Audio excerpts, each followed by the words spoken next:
Shalom Bapak Ibu Saudara yang dikasihi oleh Tuhan, kaum muda dan juga anak-anak. Pada hari ini kita akan bersama-sama membaca dan merenungkan kebenaran firman Tuhan yang terambil dari 2 Tawarik 5 ayatnya yang kedua sampai kelima dan dilanjutkan ayatnya yang ke-12 sampai 14. Mari kita perhatikan Alkitab kita.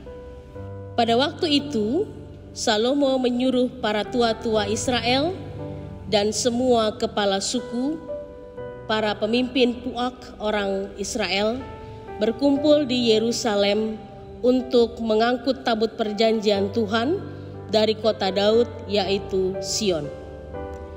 Maka pada hari raya di bulan ke-7 berkumpullah di hadapan raja semua orang Israel.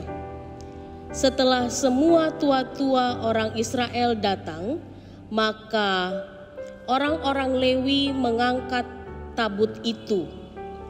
Mereka mengangkut tabut itu dan kemah pertemuan dan segala barang kudus yang ada dalam kemah itu. Semuanya itu diangkut oleh imam-imam dan orang-orang Lewi.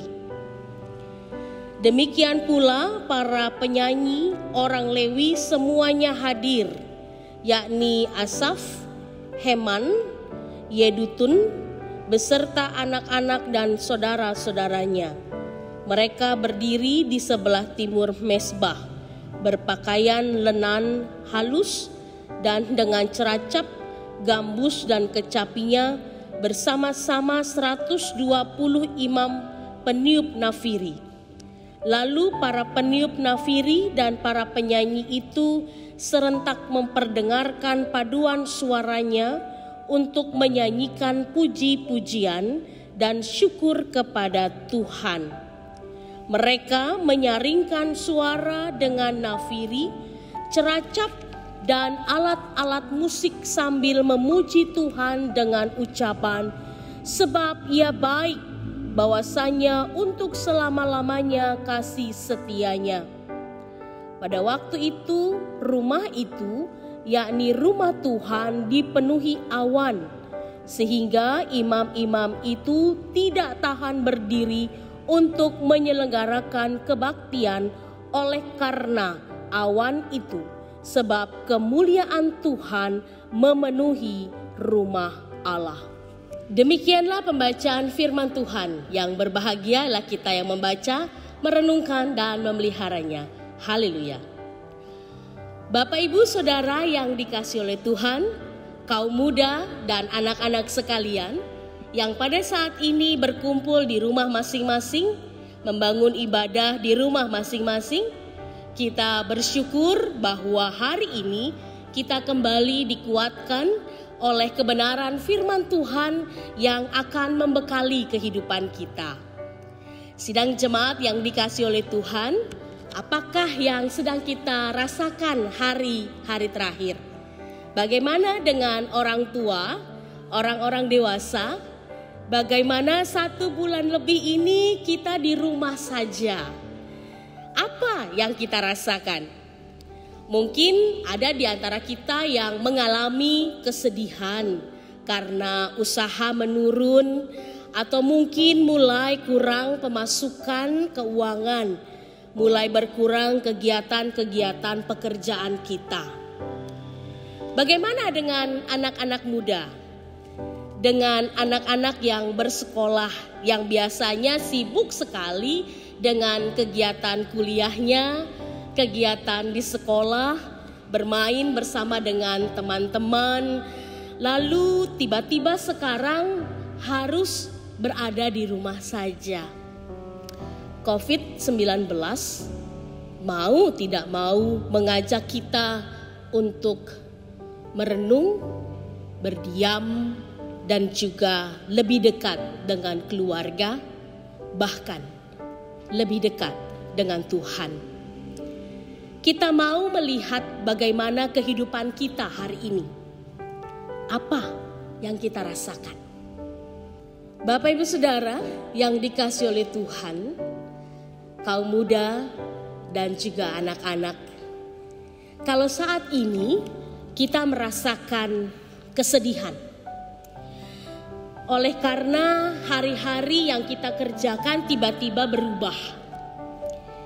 Kesedihan, kedukaan, kesakitan, kekecewaan, bahkan kemarahan saat ini sedang dialami oleh semua orang di seluruh muka bumi. Pertanyaan yang muncul adalah, dari mana atau dari siapa kita dapat memperoleh penghiburan, memperoleh pengharapan, memperoleh kebahagiaan yang sesungguhnya?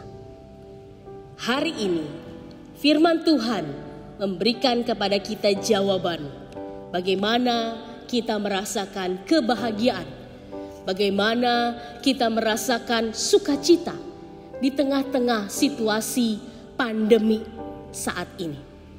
Pada bacaan kita hari ini, di zaman sebelum Salomo, tabut perjanjian atau tabut Allah diletakkan di tempat yang berpindah-pindah. Pada zaman Salomo, tabut Tuhan yang berada di tempat yang tetap, dan pada waktu itu tabut perjanjian sedang dipindahkan dari kota Daud, yaitu Sion, menuju ke bait suci Salomo. Kalau kita perhatikan tadi pada ayatnya yang kedua. Pada hari itu digambarkan bahwa para kepala atau para pemimpin suku Israel, termasuk seluruh rakyat, menghadiri pentabisan bait suci itu. Kemudian para imam mulai menguduskan dirinya.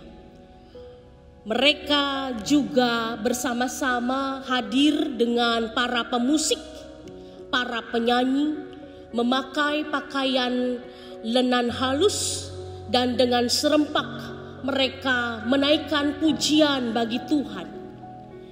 Sebab Ia baik, bahwasanya untuk selama-lamanya kasih setianya. Demikianlah ungkapan nyanyian mereka. Kemudian tiba-tiba awan kemuliaan Tuhan memenuhi bait suci Salomo. Awan kemuliaan berbicara tentang lawatan kasih Allah. Pemulihan dan kasih-Nya nyata pada waktu itu. Ketika kemuliaan Tuhan memenuhi bait dan para imam menguduskan diri, para penyanyi berpakaian lenan halus sebagai sebuah simbol dari perbuatan yang benar dari orang-orang kudus. Lawatan Tuhan hadir, pemulihan Allah nyata dalam kehidupan. Saudara yang dikasihi oleh Tuhan, menyanyikan pujian atas perbuatan Tuhan Allah yang pernah dilakukan kepada kita. Inilah makna dari Minggu Kantate. Setiap kita diajak untuk berefleksi kembali bagaimana anugerah dan karya Allah nyata dalam kehidupan kita, meskipun dalam situasi yang pelik, dalam situasi yang berat, dalam situasi pandemi saat ini.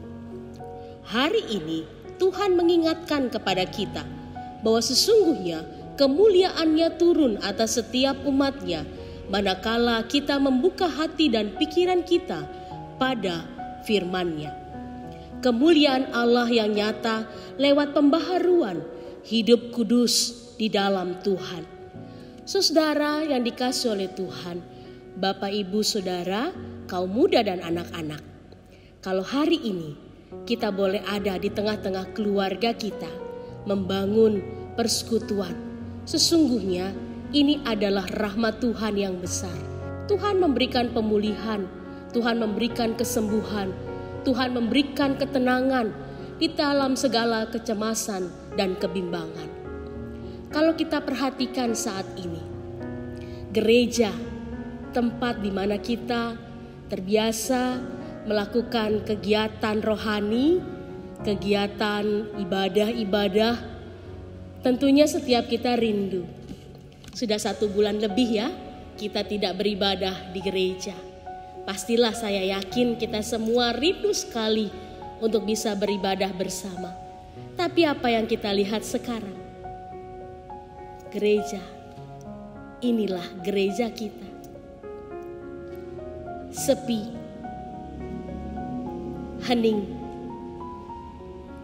kosong. Namun dalam sepi, dalam hening, Tuhan menyapa saudara dan saya. Kehadiran Allah bukan hanya di gedung gereja saja. Kehadiran Allah ada saat ini di tengah-tengah saudara. Kemuliaan Allah bukan hanya di gedung gereja saja, tapi ada saat ini ketika saudara membangun persekutuan dengan keluarga. Setiap kita sebagai umatnya yang mengaku beriman dan percaya kepada Kristus, saat ini kita pun menyadari betapa rapuhnya diri kita. Tanpa kehadiran Tuhan, kita bukanlah apa-apa. Tanpa belas kasih Tuhan, kita bukan siapa-siapa. Dan saat ini kita mampu menaikkan nyanyian baru lewat kehidupan kita, lewat gerak laku kita, lewat berpikir kita, lewat empati kita, lewat solidaritas kita dengan sesama. Oleh karena itu, menjawab pertanyaan di awal khotbah tadi, siapa yang tidak mau bahagia? Kita semua. Lalu siapakah dan apa yang bisa membuat kita merasakan bahagia? Mampukah kita berbahagia di tengah-tengah penderitaan? Mampukah kita bersuka cita di tengah-tengah pergumulan? Dengan mata iman, kita mampu mengatakannya. Ya, kita bisa bersuka cita di tengah penderitaan. Kita mampu berbahagia di tengah-tengah badai persoalan. Karena sumber sukacita kita adalah Allah. Ketika kita tidak bisa lagi mengatakan dan berucap sepatah kata dalam doa kita, kita merasakan jamahan dan rengkuhan kasih Allah yang membawa damai dan ketenangan. Sukacita yang tidak bisa digambarkan oleh kata-kata. Kebahagiaan yang tidak bisa diungkapkan dengan tulisan dan aksara. Ketika hati ini mampu berdamai dengan diri, ketika hati ini mampu melihat bahwa Tuhan juga turut merasakan penderitaan yang kita alami saat ini. Ingatlah bahwa nyanyian baru adalah hidup. Hidup saudara dan saya. Hidup kita semua. Ingatlah bahwa kebahagiaan, sukacita tidak dibatasi dan tidak akan pernah bisa dibatasi oleh permasalahan. Kebahagiaan sejati, sukacita sejati adalah ketika kita berada bersama dengan Allah. Mari kita bersukacita. Mari kita nyanyikan nyanyian baru. Mari kita melihat kemuliaan Allah. Karena Tuhan memperbaharui kita dalam setiap peristiwa suka dan duka. Amin.